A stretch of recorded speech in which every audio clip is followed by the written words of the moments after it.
Welcome back, everybody, to Treknopod. We are your positive source for Trek content here in the atmosphere. You know what? There's a lot of negativity lately in the Trek fandom.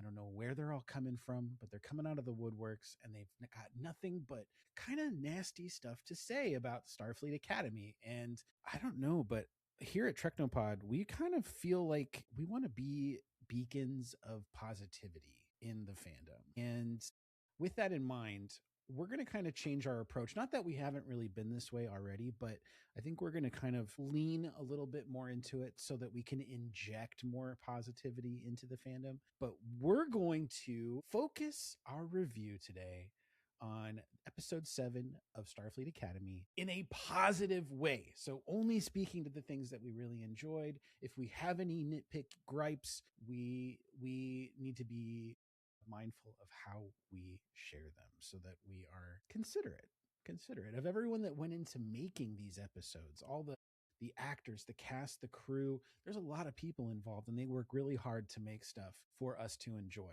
And for the fans to be so nasty about it, I just refuse to be part of that. It's disgusting. So anyways, I am Captain Schaff. I am 1/3 of our bridge crew here at the USS Treknopod, and I love joining my friends each week as we talk about Star Trek, and this week is no exception. We've got the most amazing bridge crew. Of course, I have the bespectacled beauty, none other than Captain Linda Pages. How are you today? Wow, what an intro. Oh my goodness. Hi. How are you? I'm happy to be here. Good. As well, an equally powerful and beacon of support and positivity is Captain Vactor, who is not to mention handsome, but the dulcet tones that emanate from his vocal cords, holy moly. It's like Thanks, Schaff. So I just want to say I love these two, my solar flames, my interstellar besties. I love talking on Treknopod every week about Starfleet Academy. Let's go! Oh my god, did you guys hear that? What was the noise that just escaped me? Oh my god. I'm scared myself. Interstellar besties. As soon as New Spraka said that, episode 6, I believe, I immediately texted Emma and I was like, we are interstellar besties. Yeah. This is our new thing. Thank you will understand. Yes. Oh my god, that was Newstifer. Oh, I'm still mad. I'm still mad at his parents for naming him Newstifer. And you know there's going to be at least one Trekkie out there who names their son Newstifer. You know that it's going to happen. I'm so sorry. This year will be Poor named child. Rumi because of K-pop Demon Hunters, and all the boys are going to be named Newstifer. See, if a Trekkie is going to name their child based off of Starfleet Academy, I feel like Nala, the way like Nahla, is really pretty. You know, there's a lot of good names here. Jay-Den, but like Jay-Den, not necessarily Jay-Den. Jay-Den. Oh my god, it's stuck in my head the way that he says it. I'm so obsessed with it. Jay-Den. It's a perfect line reading. He had a one-word line, and he just nailed it. It was so good. Yeah. So we're talking about Cosine. Is that how you pronounce it? Cosine? Cosine. Sure. Cosine. Made me think of one of the two. Was that trigonometry? Cosine, sine, cosine, and tangent, right? SOHCAHTOA. Yeah. Woohoo. Still use that. That's all I know about math. Yeah. Anyways. It's a good thing to know. We are episode 7, so we only have now 3 more episodes to go this season. That's crazy that we're already this far along on the season. I feel like it's blazed by. Wild. Yeah. I really feel like we're still at the beginning, but we're 7 episodes in. Now, this episode was pulling a lot of duty here because it had to be the episode that followed such a dynamic, violent, kind of like epic scale episode that episode 6 had, because I mean episode 6 featured a character death. You had actually 2 character deaths. One that was like a character we knew though, right? And then we had a character eye candy, as Emma put it. We had a character get injured. I mean, a lot went down, and now we're sort of seeing like them picking up the pieces. And this episode sort of was carrying the weight and the responsibility of being sort of like the calm after the storm, the aftermath, and like it picks up, and the episode starts with this like spring semester, so we know like where we are at in like the semblance of the first year. It definitely seems like, I guess, we're going to finish off the semester within this season, and then I'm sure season 2 will be like the second year for them as cadets, is my guess. I guess overall, let's talk about the things that we enjoyed. I'll start with Captain Linda. What was like some of the standout moments that you wanted to kind of share? The standout moments for me were just Genesis's plot, I guess, throughout this whole episode, especially our conversation with Nala at the end. I just really, really related to her throughout this episode, having all of this potential, kind of making this huge mistake, it being true at the end, her being scared, not trusting where she is, kind of being driven out of this, like, she has to do this. I feel like I'm making this sound a lot darker than it is. Like, I am studying physics because I want to, not because anyone else is forcing me or pressuring me to. I started as a theater major. Like, this is a choice, but it's just kind of that mentality of like, I know that I have a lot of potential and therefore I have to meet it, because if I don't, then it's a waste. And so I have to work hard. I have to do these things. And so I thought this was a very realistic college plot. And I just really enjoyed watching this on screen. I also really, really loved Jet Reno's line when she said, "Oh, I thought I left my pad here on the bridge, but nope, just 2 cadets in the deepest of shit." Yeah. I love that a lot. I loved Caleb telling Ake, "You have 3 pairs of boots. You don't even wear shoes. Why are you packing 3 pairs of boots on vacation?" Yeah. Emma loved that scene. She was like, "This is exactly what it's like to pack with you." She's not wrong. I related to Nala on a spiritual level in the scene. I too cannot pack a bag to save my life. I too want to bring everything I own with me on every trip. And I feel like I had one more. Can Jay-Den and Darem just kiss already? Right? What are we waiting for at this point? What are we waiting for? Also, last thing, this truly was a standout to me as well. I don't know if you watched this with captions on, but when Darem was being like his like wedding kidnap scene or whatever, the caption said Kionian Pebble rolls. And I thought that was awesome, because I love that they specified that it's a Kionian Pebble. That was just fantastic. We paused and laughed at that for a while. That was really funny. Yeah. Very nice. Very nice. Oh my gosh. Yeah, some great moments there. It was cool that I think just the structure of the episode was nice, because you're going to get your A storyline, your B storyline, but I kind of feel like they both were A storylines. Like, they were. Like, I felt that way too. It didn't feel like the Caleb Genesis thing was an inferior plot line. It felt just as important as what was going on for Darem and for Jay-Den. Yeah, look at that. Boyfriends. They are boyfriends. Are not breathing. When he turned to him and goes, "I can't fight you," it would be like fighting an insect. I was like, yeah. Like, I know this is like episode 4, but I was like, or when he continues to be an ass to Kyle, and he knows he's being an ass to Kyle. Like, come on. And the way that Jay-Den stayed and still did the speech, even though his worst fear, as we've seen from previous episodes, is public speaking, and he hates it. And he nailed it. He had an amazing speech. It was so well done. Yeah, it was a great speech. Yeah. Captain Vactor, what were some of your like highlighted moments for the episode? Well, besides Jet Reno's phone call, her space phone call with Lua Thok, that was hilarious the entire time they were going back. But it's my toe. Oh, space slug. That too. Warp slug. That. Like, so she injured her toe? Was that explained? Yes, how she hurt it? Not how, but she hurt her toe, and she's on the phone with her wife. I'm assuming wife. I don't know if they specified that they're married or not. I'm just assuming they are. And you can hear Laura like screaming on it, and she's like, "Do you know what I've been through?" And she's like, "Yeah, I know. You had to put your intestines back in." She's like, "Back in my body." She's like, "But this is a toe. I only have 2." And she goes, "You have 10. Well, I only have 2 of the big toe, though, and I'm in a lot of pain." So she's like, "I broke 4 ribs and a blah blah." And they're just, it was great. It was just fantastic. And then she heals the toe, and she's like, "Wow, that wasn't too bad." And she goes, "Thank God you're still alive. I couldn't lose you to the toe." Yeah. It was really funny. That was hilarious. It was great. And the warp slug also can Paramount. Hi, if you're watching this, can I please have a warp slug? That's I know you sent me yet satisfying, but I would really like a warp slug. I don't know. It could be, like a squishmallow type situation, one of these, or like a pillow pet even, but just some kind of snuggly little warp slug. Throwing away money, Paramount. Come on. But besides that scene, which was my favorite, also anytime I saw Caleb's space Nikes, I said, I want those shoes. I want these intergalactic. And it's funny because I think Genesis was wearing the same model, but they're clearly like today's shoes. But it's how many years in the future, and it's like, oh, they just have these little Do you web think they design have on it. power laces? Ooh, now we're Power talking, Sean. laces, all Now right. we're talking. That part and Caleb's hoodie. I want Paramount. Speaking of things I want, Paramount, give me one of these space hoodies that have the Starfleet stuff on them. I love those red hoodies that they're wearing. So Yeah. that was fun. Hey, Paramount. Hey, Paramount. We want some hoodies. All You three of scratch us. our back. I actually feel bad. I'm not going to Paramount. ask for anything else because they are in the process of sending me something and I'm really Whoa. excited about it. So and it's something that's been in very high demand amongst fans. So I hope this is a trial run and then they'll make It's them a warp available. slug. It's coming It's your not way. a warp slug, but the word warp is involved. Whoa. Ooh. Now we're talking. A warp capable shuttlecraft? Yes, that's it.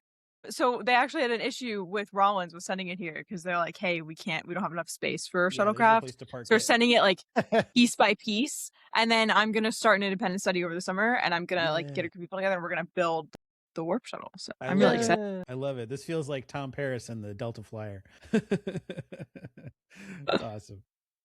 Okay, so what other stuff were you saying, Vector? Other than the Nikes and the hoodie you're talking about? Okay, so you've apparel wise, you were amazed by this episode. Which storyline would you say was your favorite? The Genesis Caleb or the Jay-Den Darem? Probably the Genesis Caleb. The things that were going on, like I said, the intertwining and interweaving of other things, like they were trying to hide and not get caught, and then also what was going on between their storylines individually and then together. All of those things made that my favorite. Love it. There's a Paul Giamatti movie called The Holdovers, and I haven't seen it, but I was reading up on it, and it is about a group of students who decide to stay on campus during a holiday break. So I thought that was kind of funny because, I mean, we didn't see Nustifer in this episode, but that would have been appropriate, right? Because he's in that, and I think he plays either like a teacher or the dean or something like that. So I thought that was kind of funny. For me, we're 7 episodes in, and I'm not saying this in like a negative way, but Darem has been probably the most difficult character to really like. I think that's the point. I think because obviously he was supposed to be an ass the first time we met him, and I thought they were setting up like, okay, he's going to be the bully. Yeah. But then he like saved everyone, and I was like, okay, so he's a good guy. He's just an asshole and a good guy, which is like that's what Tom Paris was in the first season of Voyager. Like we've definitely had that before, so that wasn't too shocking. But yeah, I mean, I think it's very clear that he's obviously not evil. Like he's not a villain. He's just maybe he's an asshole. But I think it's on purpose, and I also think that they have developed his character really well. So I kind of like that he didn't just have this like suddenly I'm not an asshole anymore. Suddenly I'm not mean to people, because it's like it's the way he communicates. It's the way that he like is, and I think it would take longer than a year for someone's entire person. But he is already different than he was in the first episode. So it's already been like 9 months since the first episode now at this point. So he's definitely different, or maybe less than 6 months, but definitely we can see that his personality has, or not personality has changed, but his like he's kinder to like Genesis and Jay, and he just has to have that moment with someone and connect with them before he becomes like, before he lets them in and is vulnerable with them, and then can kind of have a relationship with them. But he's just very like, he attacks people when he feels like when he's not close with them. So I think that's I kind of like that he's like that. I like that he didn't just change. I feel like there are plots that they set up early on that I really hope that they go back to, like Caleb and Occam and did I say Occam? Occam and Darem living together. We've never seen who like Genesis's roommate is, or Sam's roommate, or Jay-Den's roommate. I would like to see kind of more of the roommate situations. I know it's a very tumultuous part of college life. I shall say no more. But I would like to see maybe more of that and more of those struggles. So I hope that. Well, and kind of in line with that, one thing this show has sort of done a little bit of, but I think is doing a really great job of not allowing it to negatively impact their plots, is there's definitely a couple, well, at least one love triangle happening, but technically by this episode, you could see that there's hints of two love triangles, because you can see that there is chemistry between Caleb and Genesis. Which, why? Yeah. But you know what? And I was thinking about it because Emma and I were having this conversation. I was like, if I were in a space academy full of people that were that attractive, I too would be in several love triangles at once. Like, Right. I'd want to be in as many as possible. Yeah, me too. So better my chances. I get it. It's when you're, I don't know what they casted the most attractive people on planet Earth for this series. It's ridiculous. I cannot it's just so, I like how they're setting up all the love triangles. I would say I hope that, I don't know who I want Caleb to end up with. But I want Darem to end up with Jay-Den. But like Darem and Genesis had some chemistry at one point as well. They had this like potential enemies to lovers thing, maybe, that they were setting up, and then that isn't a thing anymore. At least not right now. Maybe it will be. Okay, yes. See, let me find it. I saw a fantastic, someone posted this to Instagram. And I sent it to someone because it was just too good. It's someone's art, and it says, start setting. It's like all of them, all the cadets standing in a line. He likes her, and she likes him, and he likes he, and yes. It's like, hi, I'm Sam, and it's my girlfriend Genesis, and her boyfriend Darem, and his boyfriend Jay-Den, and his boyfriend Caleb, and his girlfriend Torema. I can't find it, but yeah, it's something. I think that might be the exact line up. So what I was going to say about the love triangles is that, very easily, this episode, like towards the end of it, like Jay-Den went after Darem because he thought he was being abducted, right? Yeah. And left Kyle in a lurch. And, there was never a scene where we saw Jay-Den filling Kyle in on what went down. So Kyle was probably like waiting to go to Ibiza, as they say, Ibiza. And that could have been something where there would have been like a relationship conflict, right? Like, yeah, but there wasn't, which was interesting because Kyle was like, "Oh, he filled me in. You obviously mean a lot to him." And I think it's funny that Kyle is so secure. Like, there was no insecurity found. It's like, Kyle filled me in. You must be a really great friend of his if he's willing to go stop your wedding. Like, I loved that. I love. I'm gonna need you to use I know you're golden retriever personified. I'm gonna need you to use like half a brain cell here and really think about the fact that your boyfriend ditched a vacation with you to go stop his friend's wedding from happening. To go stop his friend's wedding from happening. A friend with whom he very clearly has some serious sexual tension. But that's not why.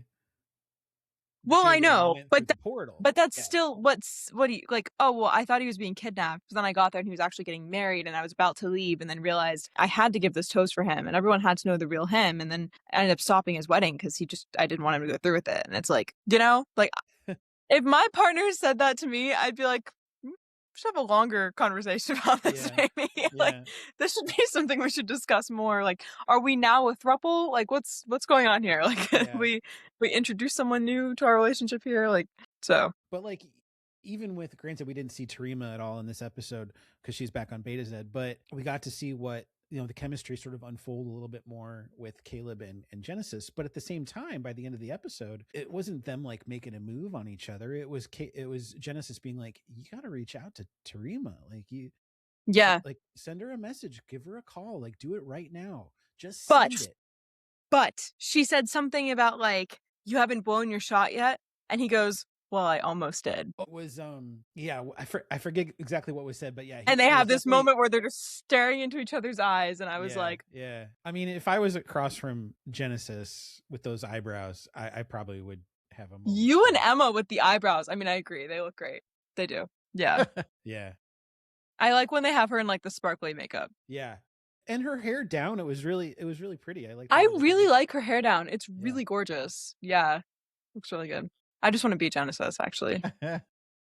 If I could offer any, like, I guess, constructive criticism on the Genesis thing, like, I feel like we scratched the surface on her stuff, and I really wanted to get more like involved. Like, I didn't want her to be kind of like not an afterthought, but in many ways she was the B storyline of this episode. And I don't think that was like enough to showcase like her struggles with her dad and that the legacy and living in his shadow and all of this or that. Like, to me, like, that was a really interesting thing that I would have loved to see, not be told, but see it, like see Yes. it in the way of like her interactions with her father and stuff. Like we don't get to see any of that yet, and I really hope that we do at some point. So I said that on Trek Culture yesterday, which was like, we have now seen something from every other character, every other cadet's personal life. We've met other members of their family. We've seen flashbacks, whatever. We've seen something. Genesis, we've only heard about it. We haven't met any of her family members. And I wonder if that's intentional, because I'm wondering if her dad is someone that maybe we've already met, or like related to someone we've already met. Like, I'm wondering if there's a reason, because it's some kind of reveal that's going to happen. Maybe she's lying about who her dad. I don't know, but something is very strange about that, because there was a lot of opportunity in this episode to introduce her family or have a scene like that, and it's like they intentionally have avoided it up until this point. And I've said from the beginning that I was suspicious of this whole thing with her dad, and that something was up here. So I don't think that this is over. I think we're going to get more information, whether it's in season 1 or 2, about her family. I think it's going to be kind of a jaw-dropping moment. I hope it is. But that's my guess, because it's just weird that we haven't seen anything from her past. Like, we've only heard her talk about things. And the only thing we've heard her talk about is like her resume and her dad, and moving and not having been on a planet before, and like moving from starbase to starbase. That's it. Or like starship to starship. So it's interesting. Yeah, we don't know anything about her species either. The Darsha species. Yeah. Like, we don't know. She's half Darsha, which again, is that why? Is it just like, we just really didn't want to put an actor in all this makeup, so we just... Like, well, I don't know. She's so pretty already. Like, you don't want to do too much to like to hide that. Yeah. No, I mean like her dad, like the guy who would be playing her dad. Like, we don't want to put him in all this Darsha makeup, and so we just like, because she said she's half Darsha on her dad's side. Hasn't said anything about her mom either. Everything is like, I'm just very, something's up. Yeah. Well, we saw that with her. You know, the trickery that she went through in this episode. I think there is a bigger story there, and maybe that's what they'll explore either in the second season or the very end of this season. It'll be interesting to see where they go with that. I was freaking out when she was like turning the warp core online. I'm like, she's gonna go to warp while what the hell was she doing? San Francisco? That was crazy. I cannot believe that she was trying to do that. Everything we've seen of her, she's been reasonably intelligent. This was crazy. I don't know what she was thinking. I thought this, like, I started getting anxious. Like, my heart started pounding. I like, sat up in bed. I was like, oh my God, we're about to go to warp. Like, oh my God. Yeah, that was wild. I don't know what she was thinking. And then Caleb was one who's like, what the hell are you doing? Like, chill out. Like, just sit in the chair and like have your moment. My God. Which in retrospect, maybe she thought if she turned the warp engine on, it would be enough of a distraction for her to get the chip that she needed. But I guess the ship, like, it wouldn't really be able to like launch super fast, because it's still gotta, like, you know, in order to be the school, like, it's gotta like discombobulate and like change into a bunch of like, so it would have to like reform. I think there are some classrooms on the ship, and then I think their dorms are on the ship, but I think everything else is like separate buildings. I think their dorms are on the ship so that when they leave, they obviously still have them. I think everything else, so I think they just treat it as a normal building, unless they're like obviously going on a field trip, so to speak. But I think like a lot of they obviously have some classrooms on board, but I don't think that all of them are. Like, I don't think the gym and stuff, I think that's like the basketball court and stuff, I think is just part of like the San Francisco campus. Because remember, like, the whole war college was there pre-Athena. Yeah. So like they have a whole campus that's just there. Did you get the sense that this holiday is sort of like Trek's version of Thanksgiving? I guess. I mean, yeah, I thought it was going to be spring break. Before it wasn't. I don't know. I'm guessing it's some federation. Like, this is the day we like united as a federation or something. Maybe, I don't know. That was my interpretation of it, is like it's celebrating like all world. Sounds like, you know, some like a culture celebration of culture and food, because then Jess makes some kind of like, well, it's all about eating anyway. It's like, yeah, that's where I was like, okay, well, it's an eating holiday. Okay, that narrows it down. But then they were going to various places. Are all holidays not eating holidays though? You know, I like the one cadet that was headed to Duluth, and Reno was like, "Are you sure you want to do this?" Like, this sounds like torture. I can't talk you out of it. That was funny to me. I know that next week's episode is going to feature a character from Discovery coming back who we haven't seen yet, and I'm pretty excited about that. I'm super excited about that. I'm really excited for Emma to meet her, because I think Emma's going to like her a lot. Yeah, she's fun. Tilly is a lot of fun, and I'm surprised we haven't seen her yet. I thought she was going to be a bigger deal on the Academy. I thought she was going to be a cast. professor. Yeah, me too. So especially based on like the last couple seasons of Discovery, I didn't see her role in that. So yeah, I'm excited to see whatever she has to bring. Yeah, that'll be fun. Yeah, I'm excited. I think it'll be good. And I was gonna say something else. I just want to see more of Nala and Bruce Noose Braca interacting. Bruce. I was thinking of the shark from Don't Let Me Down. Noose. Fish are friends, not food. And I was thinking Bruce Wayne. We all went to a different place on that one. Just like All Worlds Day, we all went to a different place. Yeah, well, my whole bed is Disney, so of course. Oh, and they have an Ewok friend. Yeah. Now we're talking. Linda, Yeah. are you sad you're not at Star Trek The Cruise right now? Of course I'm sad I'm not on Star Trek The Cruise. My co-host from Transporter Room, Chris, is there. I'm living vicariously through him. Yeah, it never aligns with my spring break, and I think it would be a really hard sell to my professors to be like, hi, can I please take 6 days off of school to go on a Star Trek cruise? I think we would be like, no. And I would never be able to just like lie my way out of it because fortunately, a lot of my professors are Star Trek fans because they're physics professors, and so I could not. They would know. They would find out. Yeah. I couldn't develop. Yeah, there's no way I could get away with that. There would definitely be like, I'd come back and it would be like, was this you on the Star Trek cruise? So, but one day I would like, that's up on my bucket list. But STLV, which is just the cruise, but in Vegas, so yeah. But I did get to, I visualized people. I was so tired, but I dropped Chris off at the hotel that like everyone was staying at for the Star Trek cruise on Thursday night. And like every Trekkie that was going to be on the cruise was there. So I visualized everyone and kind of saw the whole like Star Trek pool party that was happening. But I did not like make my way through the crowd because I was so tired. It looked pretty cool from the pictures I saw. Yeah. The theme was like very well presented throughout, which I thought was just a lot of fun. Really want to go one day. Themed nights and stuff. I mean, when you're packing for something like that, it's not just like packing your clothes, it's packing all the outfits for the various like themed occasions. That's a lot to remember. Yes. It's yeah. Man, I would somehow fall asleep on a beach and then the cruise ship would just leave without me. And it might be a Star Trek cruise, but they don't have transporter technology to get me back on the ship. Not yet. No, they do not. I really want to go one day. That's definitely on my list. So, not next year because I will still be an undergrad, but maybe the year after. We'll see. And your parents just got back from a cruise. They did, yeah. They went on a couple week long cruise. They really enjoyed it. They had a good time. That's awesome. Factor, have you ever been on a cruise? I have not. I have no interest in going to a place where I can't leave. I can't go anywhere. I would be way too claustrophobic. Okay, I will say we did. So I've done a couple of cruises in my life. 2 of them were when I was like much younger, and they were both like, one was an Alaskan cruise and one was like Northeast, like Canada, US. So those were like colder areas. But then last summer, I did do a cruise that was like warm and tropical. And I will say the cruise ship is so large, you could never leave for the entirety of your cruise and you still wouldn't do everything on board. The amount of restaurants and like activities and laser tag and escape rooms and mini golf and all the stuff to do, like it does not, you feel like you're on a city in the water, not like you're in like a room with like somewhere to eat in a pool. Like it is not, I was a little bit worried about that too. I was like, ooh, now that I'm older, I feel like I'm going to be a little like, I didn't say anything about it because I was like, well, I'm excited to go. And if I hate it, then I never have to do another cruise in my life. Right. But like, I'll be there with my family and my best friend and her families. But it was very like, you could wander around for hours and still not like see everything. So it was very like, yeah, but I hear you. Well, Vector, they do have bottomless people. No, I'm just kidding. Bottomless cereal bowls. What? Of that cereal. Wait a minute. He's a serial killer. You might have just changed my mind.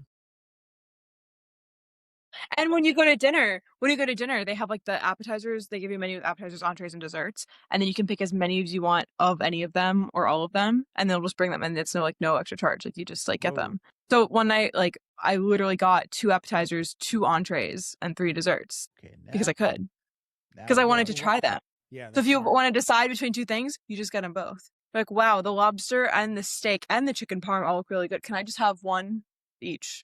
I was just That's like, yeah. how I feel.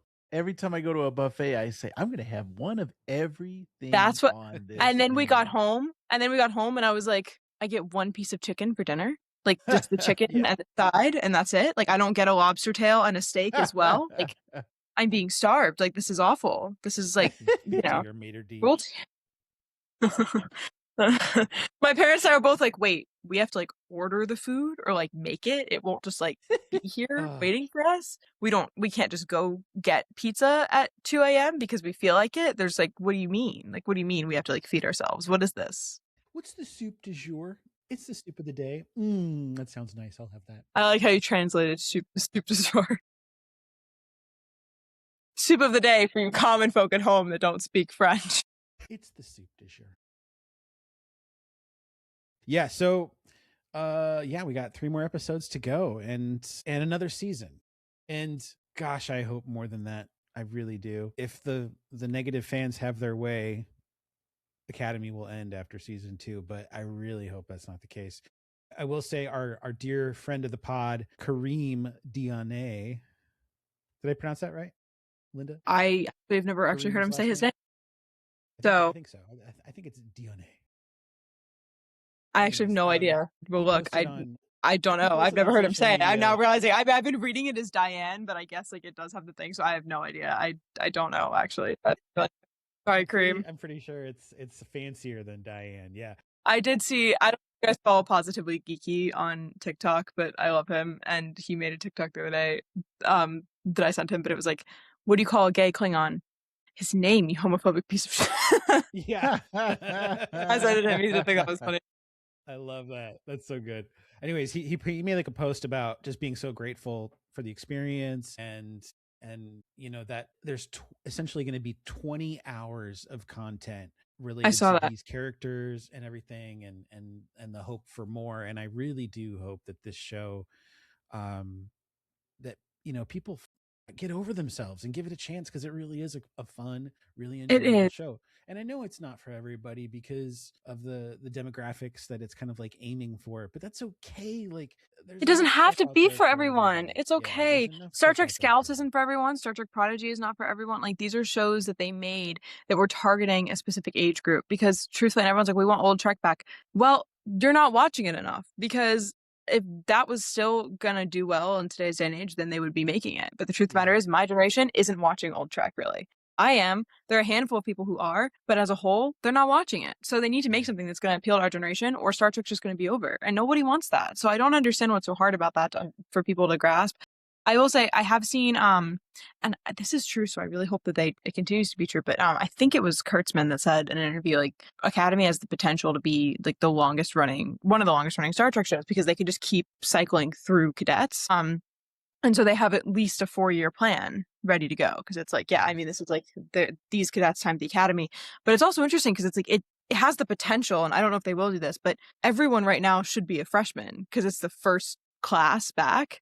So it has potential, like you literally can add a new class of characters every season. And so by season 4, you'll have like kind of 4 years of cadets, and then you can like, you know, cycle them through at that point. So I think that's interesting. I hope that they do that, because then it would be interesting. You could bring like some favorites or whatever back as like professors and whatever, or like give them spin-off shows. Like this just has so much potential. So I really, really hope that they stick with it. And I'm obviously loving Starfleet Academy, so I'll be very, very sad if they ended after 2 seasons. I think it deserves better than that. So we shall see. You know, I was thinking before we go, like the Starfleet Academy, like why we enjoy it. Like we also recognize that the demographic that it's like aiming for a target audience. But I was thinking like Star Trek used to be on UPN as far as like the network, and that network was synonymous with those kinds of like teen programs, you know, and had this show, like, let's say they didn't do Enterprise. Let's say instead they did Starfleet Academy. I think it would have been wildly more successful than it is right now, because that time frame, that's when all of these kinds of shows were happening. I mean, you had One Tree Hill and you had Gossip Girl and all that stuff. Like I want you to know, Tom said like basically the exact same thing on Trek Culture yesterday. Yes, he's like, I wanted them to do it then. Listening at that part, like Gilmore Girls. That's really funny. Yeah, I mean, I agree. I think it definitely would have been. It would have fit in kind of with that era of TV, and I also would have got 20 episodes a season, which would have been great. But again, it's one of those things where I know everyone complains about the 10 episode seasons as opposed to 20, and I agree. I also would rather have 20 episodes a season, but that's the way that TV is today. This is not specific to Star Trek. This is most TV shows now are doing 10 episodes a season. It's much more common now to see like TV shows that are only on like the streaming service that they're owned by, like the streaming service is producing it. So, and this is the era of TV that I know. Since I've been watching TV on my own, this is how TV has been. So this is not as like, yeah, I mean, obviously I would rather have more Trek episodes than 10, but it's just not like a deal breaker to me. And I understand that the detriments to doing that as opposed to having 20. There's definitely more time for character development and things like that. So I wish it was 20, but it's not the deal breaker for me that it is for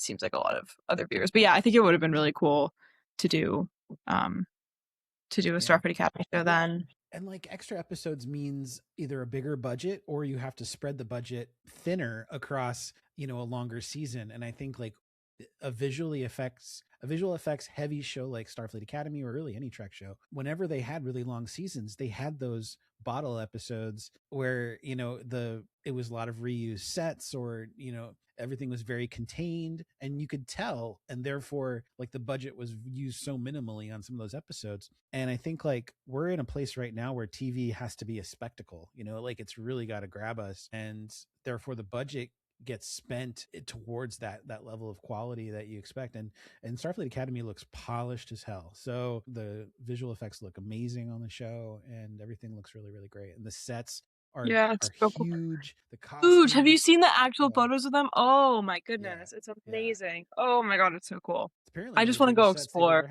Yeah. So I just want to go explore. I just want to just give me like an hour and like a map, and just let me like go roam. That would be awesome. That would be so cool. Yeah, that's all I really want to do. I just want to sit in Ake's chair, maybe tan like Caleb was doing, just in the middle of the quad. Oh yeah. Yeah, that'd be great. Just showing it all, just showing those guns and everything. Oh man. I'm not quite as muscular as Caleb, but I'm close. I am, but that's why I'm wearing this hoodie, because I don't want to be objectified in that way. You don't want to make us feel bad. No, like I'm just a person, like I'm a person, flesh and blood. I have feelings, a heart and a soul, Yeah. So I know. Yeah. I think Johnny Frakes might be directing next week's episode, if I'm not mistaken. Really? Oh no. So. Okay. Someone did tell me that they cried while watching the 8th episode, and I'm not ready because I cried 3 times over episode 6. So I'm not. If they cried over it, and this was a person who apparently does not often cry at TV, I do over Star Trek. I do. I'm not emotional. I can tell you right now, I'm not in the emotional state to receive what episode 8 might be preparing to bring. Yeah. Here we go. Tomorrow night. Yes, we'll make it happen. All right, folks. Well, thank you so much for tuning into our discussion about cosine alone to me, because I just lost my job. So now I need money. So yeah. But anyways, that's besides the point. Everybody knows I make $1 million doing this podcast. So I'll just lean on that, But anyways, I hope you all have a wonderful, wonderful rest of your week. Thanks for joining us. Thanks for hanging out with myself, Captain Schaff, Captain Linda Pages, Captain Vactor. We are just thrilled that you choose us as one of your Trek podcasts to get you through the week. And we hope that you'll continue to do so. Until then, we will hope that you live long and prosper.